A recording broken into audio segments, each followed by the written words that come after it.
Huge movie fanatic coming back at you with yet another movie, movie watching related topic in a way, basically, sort of. I wanted to give my thoughts on it, and some of you longtime subscribers will probably, or longtime subscribers slash viewers will probably know already maybe how I feel about this. But first, how's about that new do? I got a haircut. The Terminator Genesi's producers gave me a call and said they, having looked at the footage, they were going to rewrite or add a couple scenes where there was a T, whatever the hell it's called. They needed a Terminator, another Terminator, like an actual younger version, and they wanted to see if I'd come in and like do some like motion capture on my face, and I said,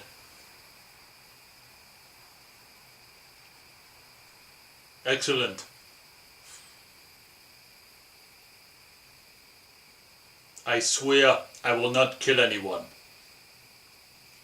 But that's actually a load of bullshit. I just got a haircut. So, as some of you longtime viewers will know, I pretty much frequent blue-ray.com every day. And I don't know if this is old news or not, but at any rate, it's the first time that I've seen it on blue-ray.com, which is there was a news snippet, which is sometime in about a year's time, next fall of 2015. This is so frustrating. There's talk of, or the plan is, if they can get all the bugs out and get everything figured out, there's talk of the debut of basically 4K Blu-ray, which would require, obviously I imagine a special 4K Blu-ray player. Obviously, to utilize it to the full potential, you're going to need a 4K TV, which I do not have and probably won't have until I don't know when, if I'll ever have. Well, I'm sure I will eventually. So it's like 3D, you'll need a 4K TV, 4K Blu-ray player, Blu-ray player, and a 4K Blu-ray. Then you can watch 4K home content. And this is the deal. This is my very brief, if I can maybe make a brief, thoughts on this whole 4K bullshit. Basically, for give or take more or less 20 years, we had VHS, and Laserdisc, but I mean, Laserdisc was always a niche. It was never a mainstream thing by any stretch of the imagination. So we'll just say VHS. For somewhere around 20 years, VHS was the home video standard, and that was great. 20 years. I think that's a nice amount of time for a particular standard or for whatever, for watching videos, movies, videos at home. And then 1997, I actually adopted it the very year DVD came out. 97, I got one of the very first Panasonic DVD players ever made, probably one of the very first DVD players ever made. And having been a Laserdisc aficionado up until that point, and being kind of disappointed, not exactly happy with Laserdiscs, just because there were so many, I don't know, there's so many. They cost a lot of money. I mean, like if you were going to get like a special edition or something, or a Criterion or something, and it's just, I was kind of disenfranchised or disenchanted, whatever the hell the term is, with Laserdisc. So when DVD came along, I was like, wow. And one of the big high selling points of DVD in its debut year was, widescreen and full screen. Pretty much like every DVD, because you got to remember, only a few studios, Warner Brothers and like, I don't know what the fuck, Warner Brothers was like one of the big, if maybe one of the only first studios was actually putting out. It might have been like I know that Warner Brothers for sure is probably one of the first, if not the first studio making DVDs, putting them out. And it took studios a while, I can't remember how long, but a while for every single studio to start making DVDs.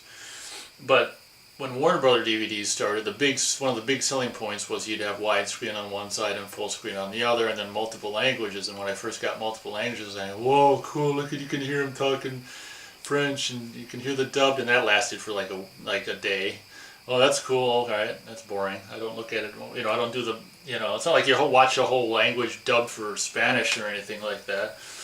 It's just kind of like, ooh, cool. Oh, listen to that.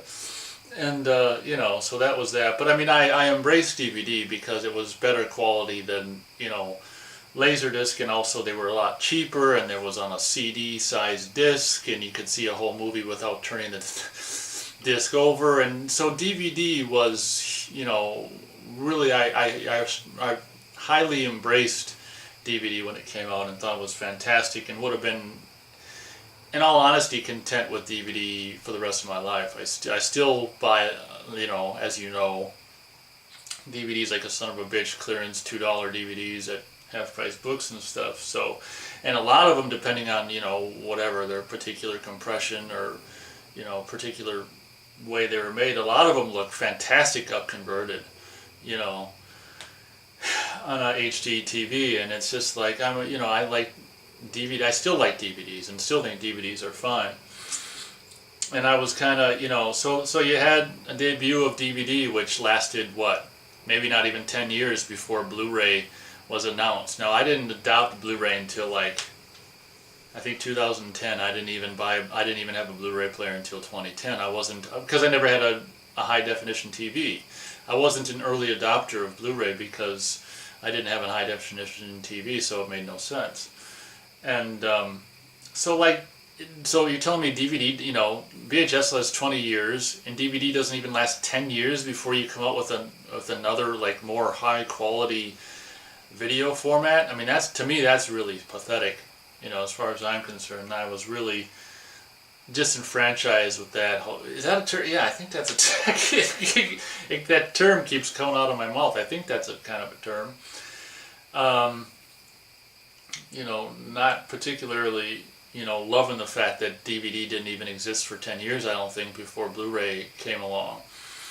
And obviously it took a while for Blu-ray, you know, to begin to be adopted, and I don't think, I mean, I guess it's probably, maybe it's what people buy, maybe, I don't know if people buy it, you know, if it's surpassed DVD as far as like new releases and stuff. I imagine more people buy a Blu-ray than they do a DVD, but I don't know for sure. I don't know the numbers on that.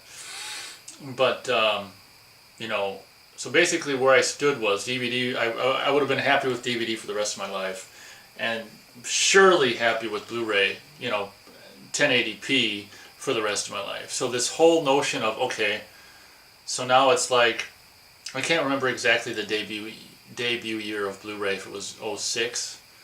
So now another 10 years later, it's like, or 9 or 10 years later, it's another standard. And I'm just sick of it. I'm sick of it. Just, you know, Blu-ray is fine. It's absolutely fine for the rest of our miserable fucking lives. You know, and you goddamn well know 8K is going to come in another 5 or 10 years after 4K. And what's the resolution of the human goddamn eye anyway?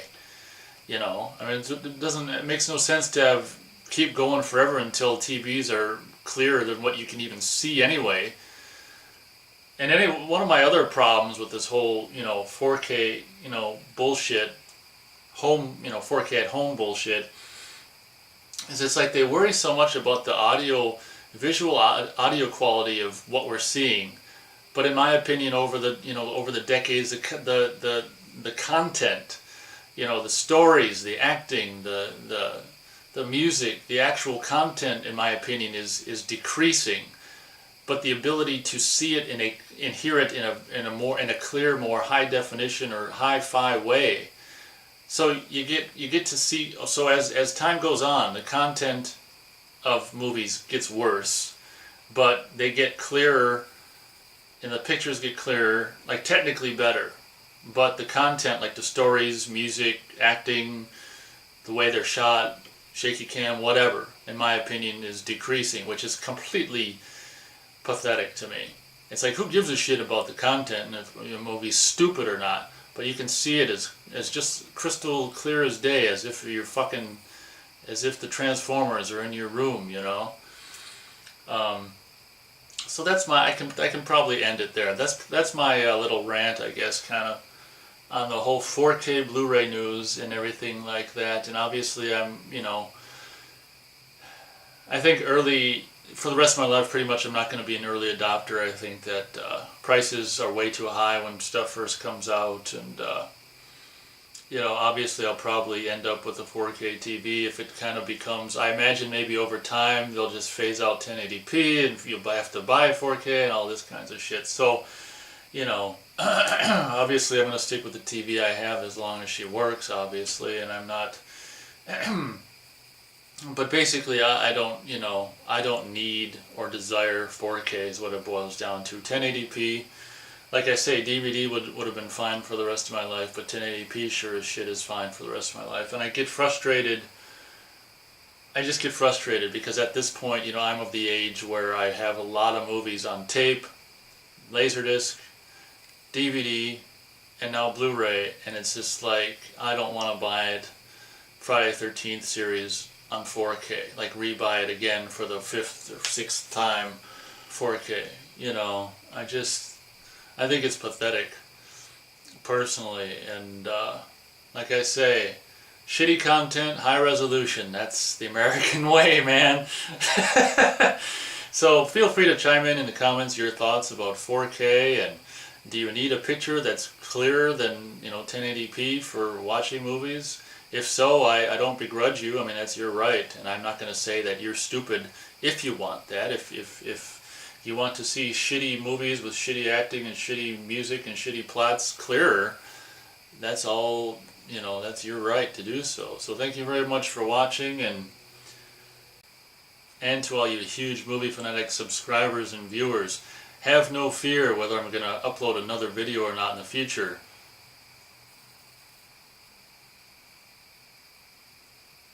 I will be back.